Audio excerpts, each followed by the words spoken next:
Howdy, folks. It is Diecastbuffet, otherwise known as the biggest jabroni out there. Today we'll be talking about NASCAR Authentics, the bonus Darlington wave, whatever you want to coin it as. We're going to be talking about it here, and we'll be discussing it. So make sure to get your coffee, your popcorn, and let's hop right into the video. This NASCAR Authentics wave officially got leaked. I don't know the whole story behind it. For what I know, it was a photo on what they call a side rack or a saddle rack in retail, and basically it's kind of a mini throwback to the 2019 Daytona 500 bonus wave, which I have some horror stories about that, how they were still restocking that, I believe in 2021 in my local store. Yeah, it's that bad. Anyway, so hopefully this doesn't get overproduced till the cows come home. So anyways, we have a bunch of Darlington throwbacks. There's two good exclusives in here that I'm like really interested to talk about. And let's go ahead and kick it off, guys. So the first one's going to be the UPS Ross Chastain Darlington throwback. Now, I've done diecast reviews on almost all of these pieces. So if you're curious what they look like, I got you covered. Down in the description, I got all the links to it. You can just click on that. You can get a quick little, 360 view of your car. You can get a detailed review. Take your time, whatever. All on these diecasts here, you get a good diecast review. So this is the UPS WWEX Darlington throwback. I love this paint scheme. I love it. It is such an awesome car. I will clarify here, I don't know how this is going to be distributed. I have no idea. This could just be to exclusive retail stores. I don't know if it's like Target or Walmart or whatever the biff it is. I don't know how that's distributed at the time of this video. When you're watching it, all those little details will probably be very well known. But we're about trying to get it out as fast as possible, especially how, how I've been so late on these freaking Authentics wave reviews. They dropped like 5 of them within a week. I'm like, holy crap, that's a lot of diecast. So anyways, I don't know if they're going to be on the blurry decals. They're all on the EL mode, which is the good mode. So let's go ahead and continue. The next one's going to be Chase Briscoe, the Mahindra Darlington throwback. I gotta be honest with you, this was more or less, like, it's not very memorable to me. I don't even remember what it's a throwback to. Was it one of his cars? Was it one of Tony Stewart's cars? Yeah, but I am surprised it did get an Authentics release, kind of, because it's not that super popular of a throwback. But you know what? It did get made. The next one is going to be Kevin Harvick's Sunny D throwback. Now, it's a cool looking paint scheme. Is it a cool looking Darlington throwback? I disagree on that. Personally, if I was using this as like in the Darlington Cup series, I would just take the Darlington wheels off of it, assuming these have the Darlington wheels, because for the images I have right now during the video or editing and recording of this video, I don't have that. I would take the wheels off of it, put the normal ones on, and make it just a normal alternate paint scheme for your diecast series, for your stop motion. I wouldn't use it as a Darlington throwback because the paint scheme is like 99.9% a non-throwback. Anyways, this one's spicy. I like this one. Austin Hill Darlington throwback to Kevin Harvick's. I think this was his 04, 05, 06 something, a Coast Guard car. Now, Kevin Harvick used to run an absolute metric biff ton of Busch races back in the 2000s. This was one of those cool looking cars. Very awesome Darlington throwback. This one got canceled in the Gold Series. So if you're a big Austin Hill fan, which getting a Austin Hill diecast in the Gold Series has proven to be almost impossible as of recently. Almost all of his stuff has been getting made in the Winner Circle line, which with him winning Daytona for 3 years in a row, I could almost guarantee you, or at least everything in the moon and the stars point to, he's going to get yet another Daytona Xfinity race win in the 164, probably early 2025. But yeah, this is a cool looking paint scheme. Love to see it get made. The next one is going to be, the next one we're talking about is Joey Logano's Shell PENNZOIL Darlington throwback. Now, I did a review on this, and I'm gonna give you a buyer beware, guys.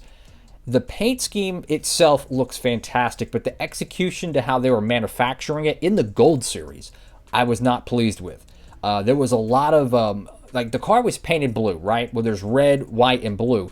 Well, you could see the blue outlines around the windows, it looked really sloppy. I'm just going to shoot you straight. My diecast that I had of it, I don't know if it's the whole production line, so let's just give them the benefit of the doubt.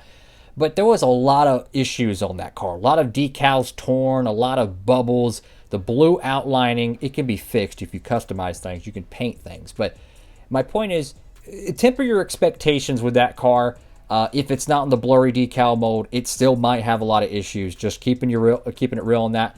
I can't tell if it has the fancy new Penske wheels. The Gold Series edition of that car did, but knowing how these Authentics waves are usually planned well long ago, there's a good chance it doesn't have that wheels on there. Could be mistaken on that. So just a little bit of a buyer beware there, guys. And of course, for all your Gold Series diecast needs, you can use promo code at Circle B Diecast. Use code Diecastbuffet. You can save on shipping on all these cool cars. They got an absolute metric biff ton of great Gen 7 diecast in the diecast chassis line. They're like $3 or $4 right now at Circle B.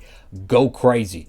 I don't know how long they're going to have that deal, but if you're needing a bunch of next-gen cars, whether it's donors or maybe you missed out on the 2022 line, maybe the price increase kind of got you, well, bro, they're bargain basement prices right now. Go crazy. The next one is a Chase Elliott fan favorite. It is his Darlington throwback to, well, his dad's amazing Evernham number 9 car. I love this paint scheme. I love the Evernham font, the bright red. I was really impressed with this car. There's a little bit of things I would tweak on it, of course, but a fantastic paint scheme. And that's another thing I wanted to touch on real quick. Bill Elliott had like an absolute metric biff ton of great paint schemes during the Evernham era, right? Like they could find some cool stuff. Whether it was the 91 car, driving the 9 car. I think he drove a couple other numbers during the 2000s. They can find some cool looking throwbacks. Heck, any of the Evernham cars would work because you have the number 9 on the door. I mean, it would, dude, I just thought about this. If he was still sponsored with Mountain Dew, how about a Jeremy Mayfield Mountain Dew throwback? Whoa, that would be cool. Anyways, that paint scheme's available in this wave. Again, these cars came out a long time ago, so like, I'm only caring about the exclusives. The next one's going to be William Byron's Darlington throwback. Another buyer beware on this. I did a diecast review on it. I gotta be honest with you guys. The paint is not as accurate as I wish it was. This is a very unique paint job. It's like I think they call it chrome illusion or color illusion. Whatever it is like pearlescent. It changes in the sun. It's crazy. From my understanding, the original 164 that got made wasn't even accurate back in year 2000 or 1998, whatever it was. It wasn't 100% accurate to the real car, but it was more accurate than the current one. I don't know. But I'm just saying, if you're expecting to get a diecast that looks exactly like the car did on the racetrack, temper your expectations. I'm just going to keep it real with y'all. So, and then last one, this is awesome. How many times do I have to say this? There's like a gajillion Xfinity cars that never get made. Throwbacks, primary paint schemes, alternates. Sheldon Creed's Darlington throwback to the Kevin Harvick AC Delco paint scheme. Of course, Whelan is on the hood, but it's the iconic number 2, the blue and white livery. Dale Jr. did a throwback to this because he used to drive the AC Delco number 3 car back when he was winning Busch championships in the 90s. But this is a fantastic paint scheme, guys. I love it. If it was up to me, every single paint scheme ran on track will get a diecast made. I don't care if they made 5 of them. That's 4 fingers, you idiot. 5 of them. Or they made 100 of them. I don't care. Every diecast. You hit the track with a race car, you deserve to get a diecast made. That's just how I see it. Even if it's a super exclusive and they put it up for auction, I don't care. Do a promo. Do anything, right?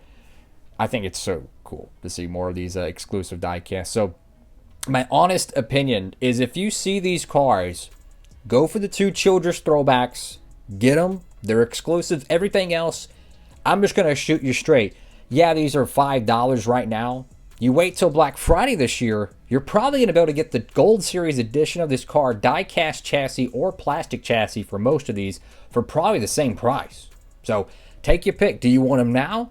Or if you're like, hey, I want to save money, buy them later. So that's kind of my 2 cents on that in terms of, a consumer and being budget smart. That's what I would probably advise.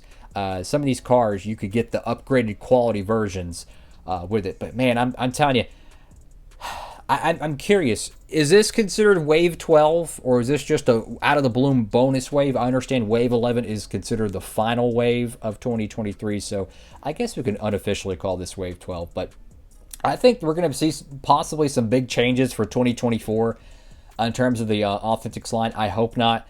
We know there's not going to be any trinkets, which I wouldn't be surprised they redo the packaging to maybe shorten up the cardboard a little bit. Who knows? I don't know if they're going to even make cars on the EL mode for 2024. I hope they do. I wish they would just make them all EL mode. I mean, that would make everyone happy like they used to. Yeah, exclusives are good. And I'll end the video on this. Usually the first 2 waves of the next year have maybe 1 or maybe 2 cars from that year. So maybe we see a 2024 release, a very early one perhaps.